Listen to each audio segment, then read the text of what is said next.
I'll give it just a second for people to keep filing in. There's a lot of you here, so thank you for coming. Okay. This is securing your API endpoints. In 2013, at 1:07 p.m. on a Tuesday, the official Twitter account of the Associated Press tweeted there had been 2 explosions at the White House and that Barack Obama had been injured. Over the next 3 minutes, the Dow dropped 150 points and lost $136 billion in equity market value. Fortunately, the hoax was quickly determined, exposed, and the market regained its value. But 3 minutes is an eternity in a world of high-frequency, automated online trading. It's a long time to take advantage of even a momentary dip in value. And that damage was done by an attack on a single account, right? What would happen if lots of Twitter accounts were compromised at the same time? Also in 2013, 400,000 Twitter and Facebook OAuth access tokens were compromised for a social media publishing service called Buffer. Within 10 minutes, spam like this were posted on behalf of 30,000 people. Again, quickly shut down, but over a 10-minute period with 30,000 or 40,000 or more compromised accounts, you could do a lot of damage. You could manipulate financial markets. You could incite panic. You could spread malware. This one's more recent. In February of this year, it was reported that the vehicle control app for the Nissan Leaf performs no API authentication whatsoever. Zilch. Which means that if you know the VIN number for a Leaf, you can mess with its climate control. You can see its battery. You can tell where it's driven in its entire history. That has huge implications for privacy and security. Now, you don't have to be a high-profile target to be the target of an authentication or API attack. Sometimes the ultimate purpose of an attack might be to string lots of small exploits together into a big problem. So in the United States, 87% of our population are uniquely identified by those 3 values: your birth date, your gender, and your zip code. So if you use the same address on multiple sites, an attacker can get your gender from one low-value target, your birth date from one, and your zip code from another, they can de-anonymize you in all kinds of online data sources. An attacker could use that data to do social engineering attacks, to do identity theft. So the point is, even low-value targets need to take API security, treat it important. So one way to do that is to properly authenticate your API calls, and that's why we're here today. So I have a confession. All right, my team develops a pretty standard web app. You know, we have server-managed state, server-rendered HTML. You navigate around. It's awesome. We want to build a mobile app. So we thought, let's start building APIs that we'll consume ourselves in our website.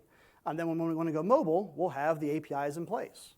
Well, unlike our current server pages, RESTful APIs are stateless. There's no concept of a session to tie that request back to a user.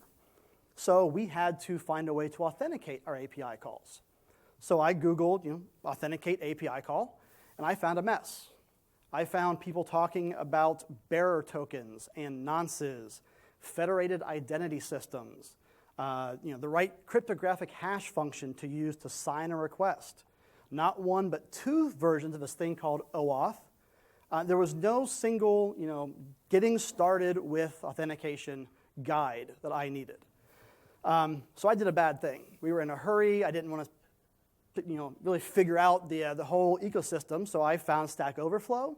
It looks good. I did a couple things that thought would work. Rolled my own, right? So guess what? I got it wrong. So rolling your own authentication stuff without knowing what you're doing is a rookie mistake. So my goal today is to give you the coherent overview that I needed a few months ago. I want to break down all that complex terminology and cover all the different options you have when securing your APIs, so that when you have to choose a system for your own app, you can start from a place of knowledge and not make a rookie mistake. So first, we're going to talk about 3 things that you need to know as an API author and keep in mind when you're choosing how to authenticate your APIs. We're going to compare and contrast the options you can choose from when doing that.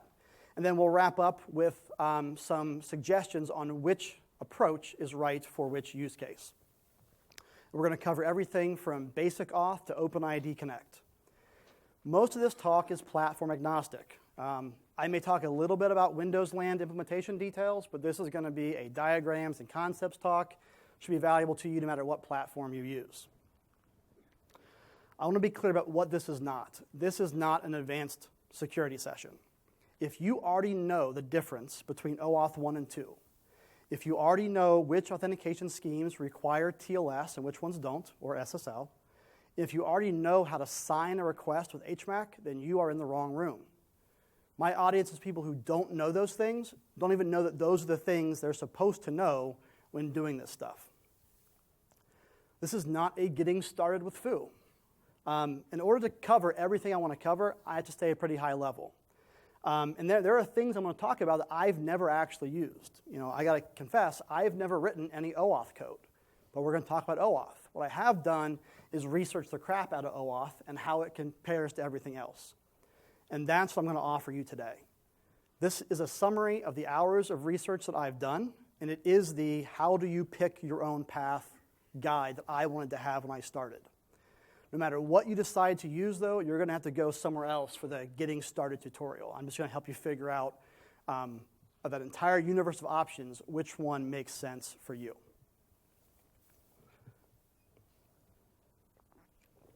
So the subtitle is A Practical Guide to API Authentication. But we have to talk about three different things. They're related, but they're all different and important. The first is identity. Identity is your app's concept of a user. So if the request comes in and says, yo, this is Alice, give me foo42, the identity of that request is Alice. Authentication is the process through which we securely associate an identity with a request. It's how we know it really is Alice and not someone pretending to be Alice. And authorization is the process through which we validate the identity is allowed to do what it's trying to do. It's how we know that Alice is allowed to see foo42. A request can be authenticated but not authorized, or authorized and not authenticated. And we're going to come back to that in a little bit. So not all APIs care about all three of those things. Google Maps has an API for identity purposes. They want to know who you are for rate limiting. They don't care about authorization. You don't need permissions to map one address versus the other. They just want to know who you are. Twitter cares about all three things. It needs to know the identity of the tweet being posted for, who's posting it. Does the person have the rights to post it? And so forth. So Twitter cares about everything. Google cares about some of those things. When you're choosing how to authenticate your API, be clear about what you have to do and what you don't have to do. So how do you authenticate and secure your API endpoints? I wish it was this simple. Step 1, use OAuth. Step 2, I go watch YouTube and we all go home. It's not that simple, right? And actually with OAuth, there are two different versions of OAuth that work entirely differently from each other. And there's also half a dozen other things you could do instead of OAuth.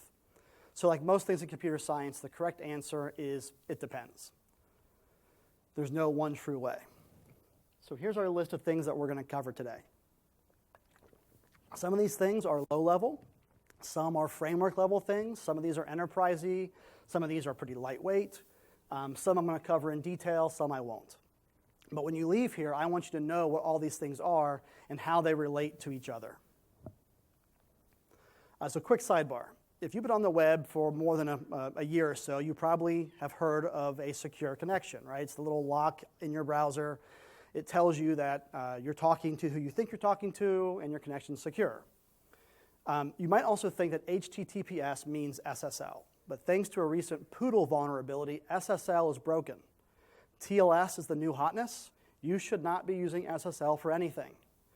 But I've been doing the web for 20 years. I've been saying SSL for 19 of those, so I may slip up. If I say SSL, I mean TLS. I really just mean a secure connection between client and server.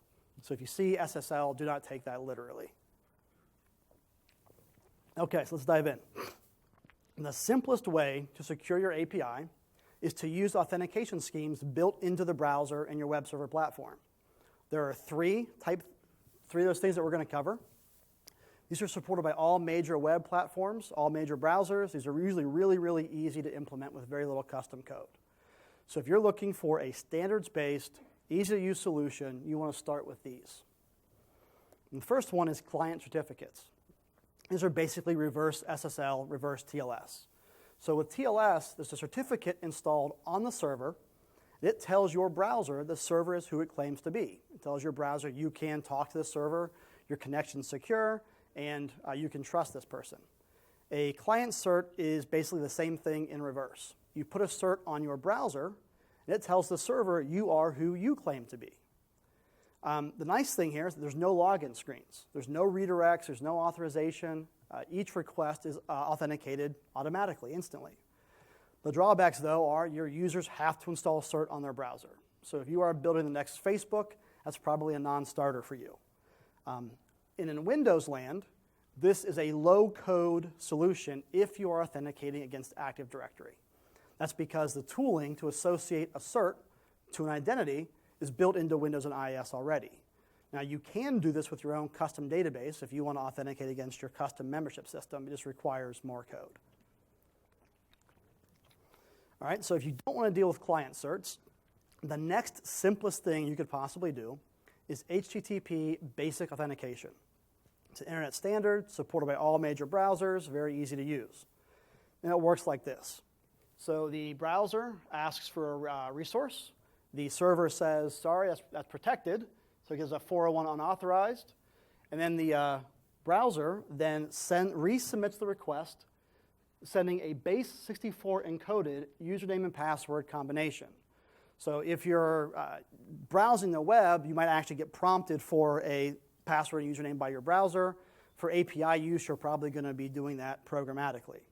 In any case, you're sending a username and password as a base 64 encoded pair. Server receives it, unpacks it, validates the request, and you're off to the races. Now note this header says authorization. It's poorly named. This is about authentication, not authorization. So setting up Basic Auth is really, really easy. If you're using IIS, you get authentication against Active Directory for free with one line of web config code. This will authenticate against whatever domain that server is a part of. If you have a public-facing website and you want to use your custom membership database, that's very easy to do. You just put in a little bit of middleware, a few custom methods. It's not a big deal at all. Benefits here, internet standard, widely supported, easy to implement. Main problem is you are passing your credentials with every request in the clear. Base 64 encoding is not encryption. It's reversible. So in this case, it's trivial to convert this to Alice:password. That means that you have to use TLS on every request using Basic Auth. You need TLS to keep those credentials secure in transit. The other problem with this is revocability. If you're passing an actual account password this way, and then you want to, say, deauthorize a particular integration point, you have to change the user password and then go, that affects everyone else using it. So if you're using Basic Auth and you're passing your actual passwords, it can be difficult to disable one particular integration point. Now this actually, it sounds kind of basic, but this is what data.gov used for some of their public APIs. They use Basic Auth with an API key on an account, and we'll talk about that in a minute. But this is a viable solution if you want something that's very, very easy to use.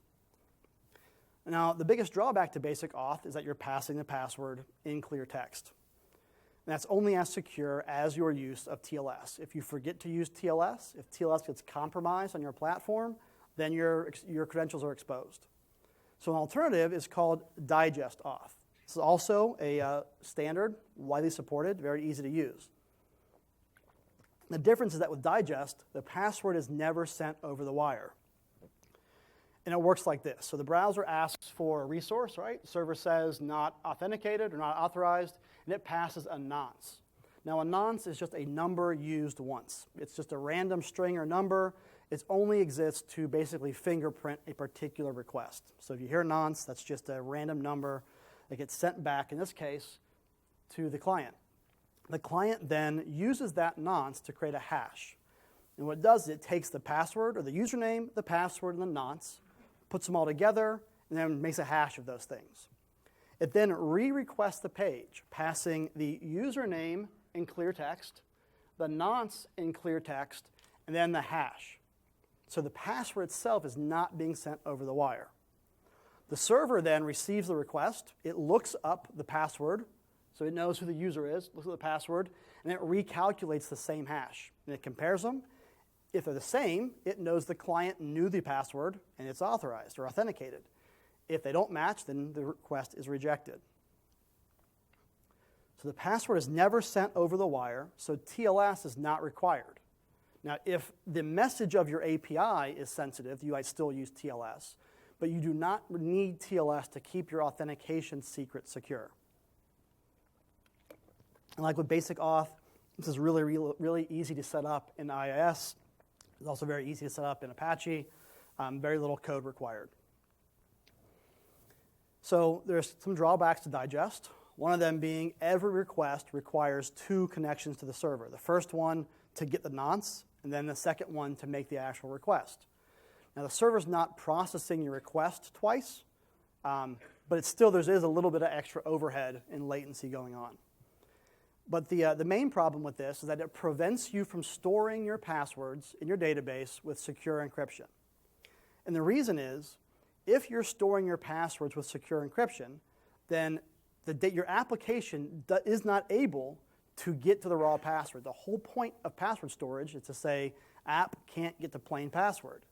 But if the app can't get the actual raw password, it can't verify the signature, or the hash. So for that reason, no one really uses Digest Auth. But I want you to understand it because we're going to see a variation on the theme here in a little bit. So far we discussed some things that are built into the web server itself. Those are great if you're using IIS or if you have data in Active Directory or you're using whatever else the comparable kind of default system is on your platform. But what if those constraints are too limiting? What if you want to do something more than you get with just basic auth or client certs? A common approach is to implement something custom using the idea of an API key. An API key is really just a unique pointer to an identity that's used in lieu of a username and a password. So rather than saying you log in with a username and a password, you have one API key that points to a user. Sometimes it's just a pointer. Sometimes it's a pointer associated with additional metadata like permissions. You might say that this API key gives you access to read the profile data of one identity, and a different key gives you access to write the profile. There's no standard format. This is not like a published thing. These are usually GUIDs, though, because you're replacing 2 values, a username and a password, with 1 value. So that value has to be long enough and complex enough to resist a brute force attack. And API keys are designed for computers, not people, so they're not human readable. No one really cares about being able to remember the API key. You Control-C, you Control-V, and you're done with it. So the benefits against password-based authentication are that you're not passing actual passwords over the wire. This is pretty important. A user-created password is at the center of any kind of authentication system, right? And people, they shouldn't, but people are people, and they will reuse passwords in multiple sites. So if something happens and you hack someone's Twitter password, there's a non-zero chance you have their Facebook password, their bank password, their whatever. If you're using an API key, that is by definition app-specific, that goes away. If you hack my API key for someone, there's no chance that you've hacked their Twitter feed or their Facebook feed. API keys make it very easy to revoke access. Again, if you're issuing a unique key for every integration point, it's very easy to just turn them on off when you're done with it and not affect anybody else. Another advantage is that how you implement these is up to you. Right? There are some standard ways of using them, but you have a lot more flexibility with how you build your system versus like Basic Auth, where you're trying to integrate with something built into IIS. So there's 2 different ways to use an API key for authentication. The simplest way is to treat it like a password and pass it with every request. And you can pass it either in the header or a query string, and it's very similar to basic authentication. In this case, it's called a bearer token. A bearer token just basically means it's a token that anyone who has it can use it. Now, there's no special identity built into the key. It's just a password. Now, you can pass it either in a query string or in a header. The query string is easy to do, right? That's convenient for scripting, simple things. If you can, you want to pass things in the header. The reason is security. URLs show up in error logs. They show up in error reports, in other kind of logging. And you probably don't want your user credentials being written to disk that way. Also, it's easy to inadvertently leak that key if it's in the query string, right? Maybe I'm a developer and I'm making a bug report for your API, and I copy-paste the URL. If I'm not careful, I may just put my credentials on your GitHub issues page. It's a lot harder to inadvertently copy an authorization header unless you know what you're doing. So using keys like this makes them bearer tokens. That means that you must use TLS on all requests if you're passing an API key like a password. Again, as long as you're passing a sensitive value in the clear, you need TLS to protect the connection. It also means that you should encrypt API keys in your database, just like you would with a password. If you store it as text and someone hacks your database, they have everything they need to impersonate all of your users. That's what happened to Buffer back in the beginning of this talk. Somehow they had a database of Twitter and OAuth access tokens. It got compromised, and all their user base was basically at risk of being hacked. So if you can, treat them like passwords and store them securely. Now, if you do that, that means you can't show your users a list of API keys. You can't give them a page of all their keys because your app, by definition, is no longer able to decrypt those keys if they're stored securely. So AWS, Octopus Deploy, and other sites will often allow users to associate a human-readable name with the API key. That way you can show the user a list of their keys, tell them, here's the notes you've put in. I can't give you the key, but at least I can tell you what keys you had or what you were using them for. The other way to use API keys is to digitally sign your requests. This is very similar to Digest Authentication. And the idea behind signing is that if a server and a client both know the same secret value, they can use it to communicate securely without ever transmitting that value over the wire. And it allows the server to verify the message integrity, even without using TLS. It's a way for the server to say, I am sure that I got exactly what the client sent. So if the server receives an API call to transmit $200, it knows the client meant 200, and it wasn't tweaked over the wire. Maybe it wasn't originally 20 and then changed to 200 by an attacker. Because the secret value itself is never transmitted, if you're signing requests, you don't need TLS. Now, you can use TLS, but you just don't need to. And if you do use it, then you get extra security. Here's how it works. So the client starts out with its message, its URL, so it knows what it wants to do. And it then takes its private key or its secret value and concatenates it to the request. Then passes that through a hashing function and makes a signature. It then calls the server, makes the request, and it passes that signature in a header. So the server receives the message, it looks up the secret value for that user, recomputes the hash, just like with Digest, and if they match, then it allows the connection. If they don't, it rejects it. If the request had been modified in transit, so if I submitted this and the server received 43 because there's some malicious router, then in the middle, the hashes won't match. And that's how the server knows that the message was not tampered with. So technically speaking, the authorization header is a type of message authentication code, or a MAC. This technique uses a hash function, so this is a hash-based message authentication code, or an HMAC. So signing requests has some benefits. First, like I just said, it lets you verify identity without sending secure keys over the wire. That means even if you're using TLS and TLS is compromised, no one can eavesdrop that connection and steal any kind of authentication credential. Also tells you the message wasn't modified in process. And attackers can't capture one MAC value and use it to authenticate a different request. Every MAC value is unique to the combination of request values that it was created for. There's one thing you do need to consider. If you're not using TLS, you might need to defend against replay attacks on your own. And a replay attack is just where someone eavesdrops on the connection, they look at the request, and they resubmit the exact same request at a later date.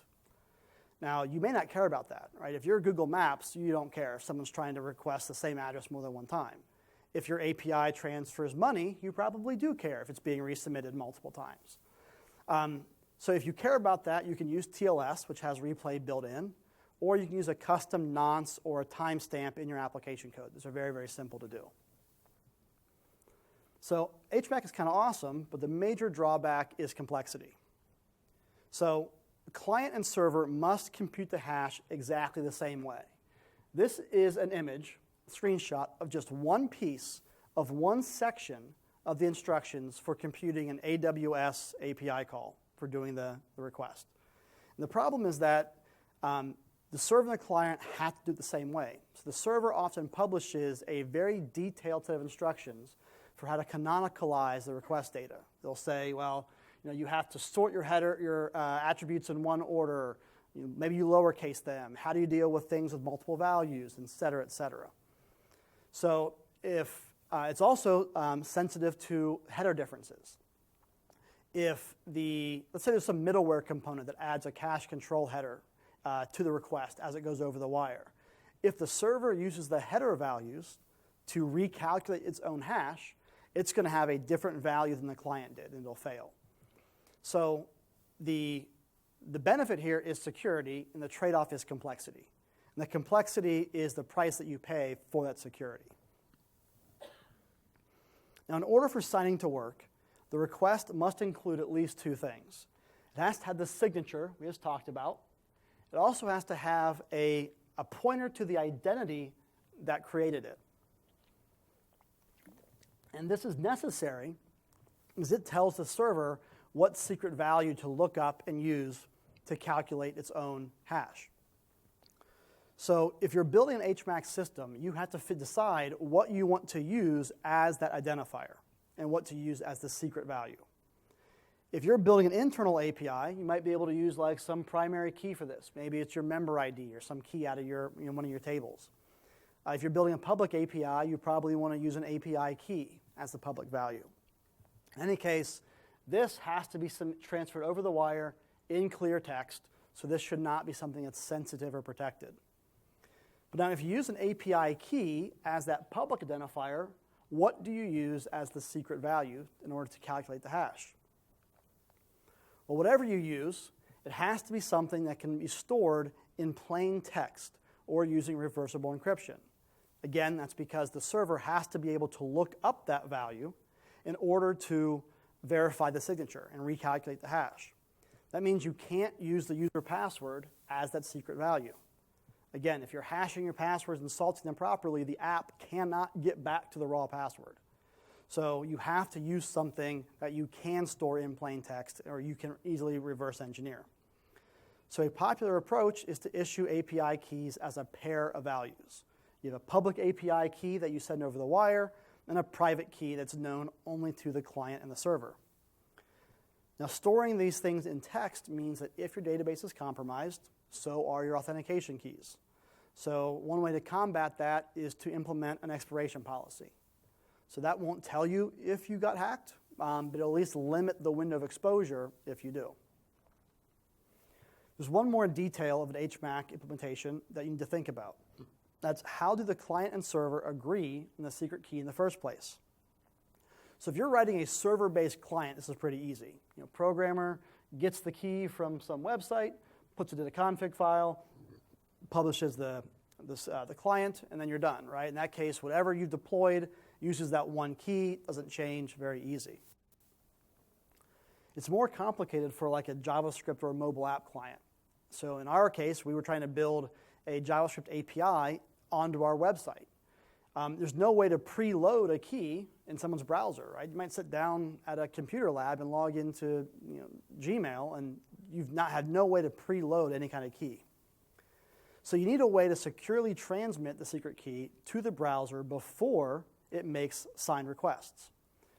One way to do that is to return the key in response to a login.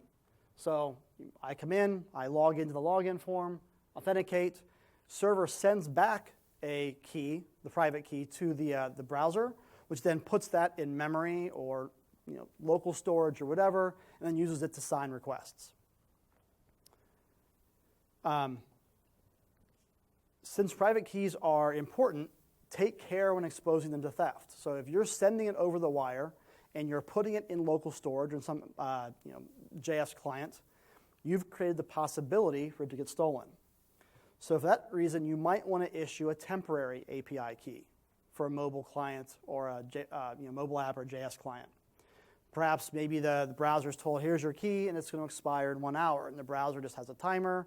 As the hour gets close, it can call a second API to either refresh the key or get a new one. That limits the window of opportunity if someone does compromise the key. Now also, be sure to deactivate your keys when the user logs out. That's one of the things that I got wrong when I first started out. I built a persistent, long-lived key that was still valid, could still be used long after the user had logged out. That's not good. So if you do issue a key to a mobile client and they log out, kill that key. Let it be a temporary session key.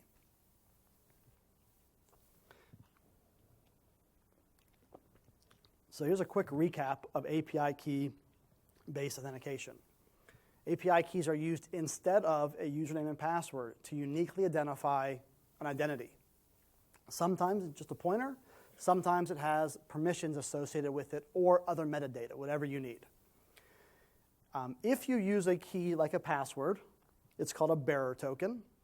And the API key is then passed in a URL parameter or a header with each request. In that scenario, you must use TLS to protect the key in transit, and you should securely encrypt and store API keys in your database. You could also use API keys to sign a request with an HMAC. In that case, each public API key is probably paired with a separate private key. The private keys cannot be stored securely. They must be stored with reversible encryption or as text. The benefit is you do not need TLS unless you want to use it, and you're guaranteed that you are receiving the same message the client set even without using TLS. So at this point, we've discussed some authentication schemes that are supported natively by the web server. We've discussed custom systems based on API keys. Next up is OAuth. So one of the reasons we talked about other things first is that OAuth uses many of those same concepts and ideas. It's easier to understand once you understand those baseline patterns. We're going to cover 3 things. We're going to talk about the difference between a 2- and 3-party authorization scenario, the difference between OAuth 1 and 2, and what it means for OAuth to be an authorization framework, not an authentication one. So OAuth was designed originally to support the problem of delegated authorization in a 3-party scenario. To explain that, let's first review a 2-party scenario like you see here. So in this example of a machine-to-machine communication, the client uses its credentials to access its data on the server. In OAuth parlance, this is a 2-legged model because there are 2 entities involved. Very simple. Sometimes, though, the client is acting on behalf of another entity, like the person using the browser. In that case, the client is not accessing its own resources. It's accessing resources of the ultimate end user. For this to work, the client or the user has to share their credentials with the client. The client can then use them to make a request. So in other words, I type in my information, and it uses that to authenticate me against the system. Sometimes that's okay, right? If I'm logging into Gmail, right, if this is Gmail website, I trust Gmail website with my credential because it talks to Gmail backend, which it has to do to log me in. In fact, they already have my password anyway. I trust them. But sometimes you don't trust the client. So imagine you have some photos in Facebook, and you want to use this awesome Acme photo printing service to create some greeting cards with your photos. Well, you really don't want Acme to know your Facebook password. You don't want to log into Acme, give them your credentials, and have Acme use your credentials to make an authenticated request to Facebook. If you do that, Facebook thinks this is you. Right? It's authenticated that request as you because it's using your credentials. But you've given your keys to your kingdom to Acme, which is not good. So that's the scenario that OAuth was designed for. It's a three-legged model because there are three parties involved. There's the resource owner that owns the content, that's you. There's the service provider that provides the content, that's Facebook, they have the actual file. And there's the client that accesses it, that's Acme. OAuth allows the resource owner to authorize the client to access its data on the user's behalf.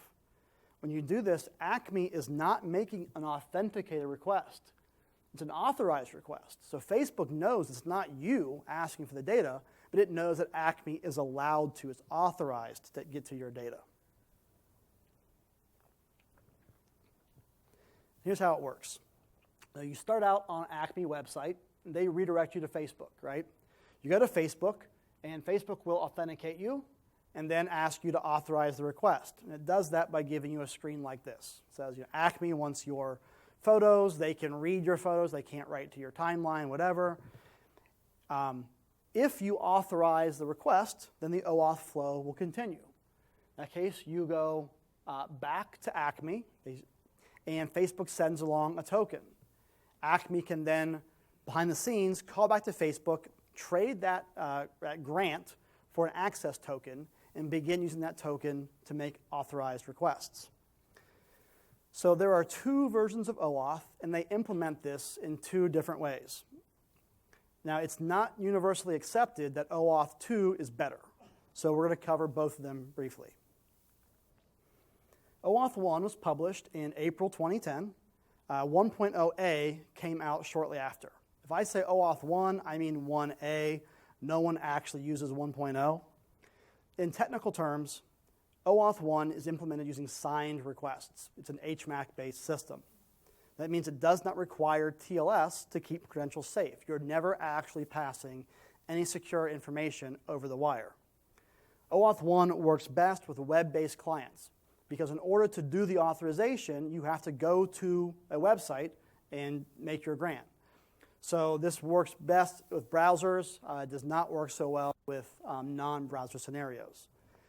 The primary drawback to OAuth 1 is just the complexity from doing all that HMAC signing. There are libraries that make it easier, and if you're going to use this, you definitely want to use them. But even with libraries, this is still a non-trivial thing to do. OAuth 2 was designed to address those drawbacks.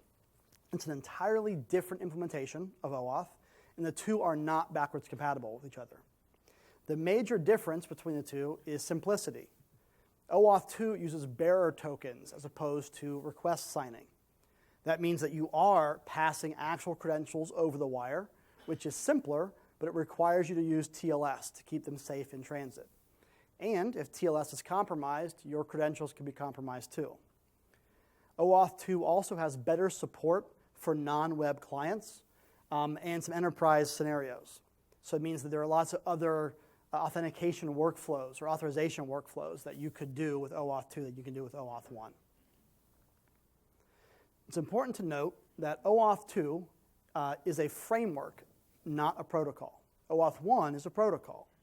The difference, the reason is that in order to support that wide range of authorization workflows, the spec leaves a lot of decisions up to the implementers.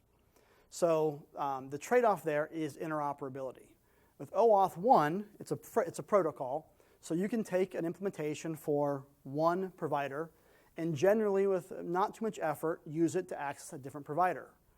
OAuth 2, though, you can't do that as easily. If you have code you've written for one provider, you can't easily just modify a few URLs and use it somewhere else. You might have to re-implement parts of that implementation.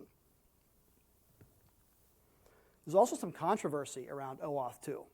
So Aaron Hammer was the lead author for the OAuth working group. He withdrew his name from the spec prior to publishing it, and he wrote a blog post called OAuth 2 and the Road to Hell. And he writes, when compared with OAuth 1, the 2.0 spec is more complex, less interoperable, less useful, more incomplete, and most importantly, less secure. It's a pretty damning indictment from the guy who helped write the thing. He also writes, if you consider yourself a security expert, use 2.0 after careful examination of its features. If you are not an expert, copy the implementation of a provider you trust to get it right, or make sure you have experts on site to figure it out for you. Now, that could be sour grapes, right? Maybe he has a different vision of OAuth than the rest of the group. In any case, the point is, if you're thinking about using OAuth, you probably should understand his concerns before you jump whole hog into OAuth 2.0. All right, let's talk about authentication versus authorization again. OAuth is a standard for delegating authorization to an API. It's about you, as a resource owner, allowing one application to access your data from another application. It is not an authentication protocol, and it should not be used as one. And the reason is that the whole point of authentication is to securely associate an identity with a request. But OAuth access tokens don't tell the client anything about user identity. By definition, an OAuth access token is opaque. The client gets the token from a server, and it uses the token for a request, but the token itself is a black box. The client cannot parse it or extract any information from the token. And without the ability to infer identity information, an access token alone is insufficient to provide authentication to the client. But what if the access token allows you to call an API that gives you identity information, right? If you have a token and you can trade that token for user information, is that sufficient for authentication? And the answer is no, because there's no way to know that only the owner of that identity could authorize it. In other words, if you can call an API, and that API tells you, here's Seth's information, the only way you can use that to authenticate me is if I'm the only one who could have given that to you. But if my boss could also give you access to that API, then you don't know that it was me doing it and you can't use it for authentication. Here's an example of how that might work. So here's a website, foo.com, great place, that lets you log in with Facebook. So I go to Foo, and I follow the normal OAuth flow, right? So I get redirected back to Facebook, I authenticate, get sent back to Foo with a token. Foo then uses that token, it calls Facebook. Facebook says, here's Seth's information. Foo says, cool, I know who Seth is. Seth is now authenticated to foo.com. In this scenario, that would be okay, because it was me, and it was my information, and everything's hunky-dory. But what if Foo isn't trustworthy? So in the background, Foo turns around and goes to bar.com to make a login request. So bar says, okay, well, go to Facebook. But instead of authenticating as itself, Foo resubmits the same access token it got from me. So bar gets that access token. It calls Facebook. Facebook says, oh, that's for Seth. Here's his data. Bar says, oh, Seth, he's in our system. Cool. Here's his data. Now, Foo has authenticated to bar as me, has access to my data in bar.com. Now, in this case, neither Foo nor bar have any more access to my Facebook data than I granted. That's cool. But Foo has impersonated me. Foo has access to my data at bar without my consent. This is possible because OAuth access tokens do not have audience restrictions built into them. Right? There's no way for bar to know from that token alone that it was issued to somebody else, not me. So to avoid that problem, only use access tokens to access the authorized resource that they're for. If you use possession of an access token as proof of authentication, you're vulnerable. To solve that problem, we would need two things. The access token would have to tell us what client it was granted to and what identity granted it. If we had that information in the token, then we could use possession of it as authentication. And that's basically what OpenID Connect is. It's an open standard that defines an interoperable identity layer on top of OAuth 2.0. It allows authentication against a third-party identity provider, and it closes some of the gaps that allowed you to have that problem I just showed you. Connect adds extra tokens to the OAuth flow. So it's not modifying OAuth, it's adding extra tokens, and those tokens are not opaque. They have a well-published format, and they allow the client to obtain identity information from the token, and that's how they can do authentication.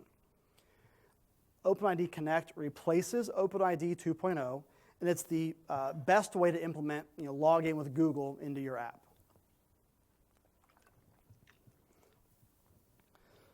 All right, so what should you use? So to wrap up, I want to, back one. Enterprisey options, fun stuff. So there's two things here I'm not going to cover in detail, but that you should probably be aware of. The first is SAML, which stands for Security Assertion Markup Language. This is designed for SOAP web service. It's an XML format for trading information and identity and authentication information. It's generally used anymore for single sign-on in the enterprise. And the second one is WS Security. This is the king of complexity. This is designed for some really out there scenarios. Like if you're doing things other than HTTP, if you have multiple trust domains, if any of these things are you need professional help. You don't need this session right here. All right, so what should you use to secure your own APIs? Again, it depends, right? So here I'm going to walk through each of those things we covered and talk about kind of the sweet spot for each of them. So client certs are awesome if you can get users to install them. If they do, there's no password prompts, there's no redirects, that works great. But this makes it a bad choice for public API because your public users don't want to install your certs. So this works best for securing private APIs on a trusted network. If you're doing something internal to your company and you want to not deal with passwords, this is a great way to go. In Windows land, it's super awesome if you're using Active Directory because the tooling is already built into Windows, but you can also use it against your custom system. Use Basic Auth if you want to write very little code, and you can use TLS on all requests. Basic Auth, you are sending credentials across the wire in clear text, so you need TLS to keep the credentials safe in transit. Also, it's only as secure as your TLS implementation. If your platform has a bug and TLS is broken, your credentials could be leaked. Don't use Digest. Just don't. You should consider using API keys as a bearer token if you're comfortable with the security constraints of Basic Auth, but you want more flexibility. So again, you have to use TLS. If TLS is busted, so are you. But this allows you to maybe do some additional expiration stuff or some custom logic around the key that could be hard to do if you're implementing Basic Auth as built into the system. Maybe you wanted to do, or if you want to pass your API key through the query string, right? You might use a bearer token. Basic Auth uses a header. If you don't want to do that, you might want to use your own API key system. Consider using API keys to sign your requests if either you can't require TLS on all requests or you want extra security. Again, because when you're signing, you're not passing your keys over the wire, so it's impossible for someone to eavesdrop on a connection and obtain your authentication secrets. Now remember that creating a signature can be complex. The client and server have to do it the same way, so you might need to be prepared to publish and support the algorithm or the process through which that signature is created. If your API interacts with third-party services, then OAuth is probably the way to go. Consider version 1 if you're writing a web-based app and you can't or don't want to rely on TLS for security. You might also consider version 1 if you need to write one piece of code and have it work against multiple providers. The primary drawback to 1, of course, is the complexity from all that request signing and limited support for non-browser clients. Use OAuth 2 if you want to avoid the complexity of request signing. It's a lot easier. Or you want to support non-web clients or alternative authentication workflows. Primary drawback here is reduced security and reduced interoperability. Remember that OAuth by itself is for authorization only. If you want to authenticate against third-party data, use OpenID Connect on top of OAuth 2.0. This will let your users authenticate to your API with their Google credentials. You might even use it if you have multiple systems in your organization and you want to have a centralized identity system. You could have one centralized system to manage passwords, usernames, or whatever, and OpenID Connect could tie into that. Lastly, you should use SAML or WS Security if you have literally no other choice or a love affair with XML. If you choose those, good luck. Don't ask me for help. So research shows that people who come to a talk like this remember 3 things. So I'm going to help you out. I'm going to tell you which 3 things I want you to remember. Requests must use either TLS or be signed with a MAC. Right? You either need to make sure that the connection's secure or that you're not passing any secret over the wire. If you're not dealing with a third-party service, then a custom API key approach might be simpler than using OAuth. And you can use those API keys as either a bearer token or to sign the request, depending on your needs. And remember that OAuth is for authorization, not authentication. Use OpenID Connect if you need both. I'm going to ask you to remember a 4th thing. That's my website. So if you have any questions, comments, if you want to get these resources, they're on my GitHub. Feel free to reach out to me. I would love to hear from you. One last quick plug. I am hiring for a developer position for a work-from-home spot in Columbus. So if you're all interested, come find me afterwards. And I have about 8 minutes for questions. Thank you.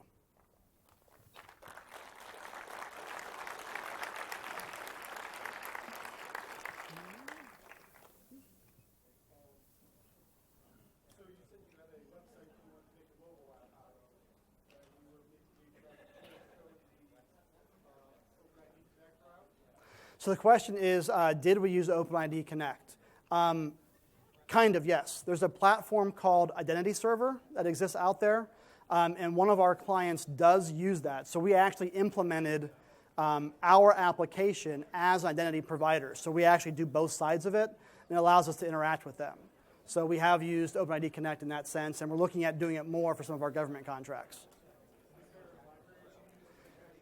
Are there libraries that we use to make that easier? There's a platform that we use to do it called Identity Server. And if you email me or come find me, I didn't write that code, but one of my developers did, and I can get you in touch. He probably has a ton of links that'll help you out. Any other questions? All right. Thank you. Appreciate it.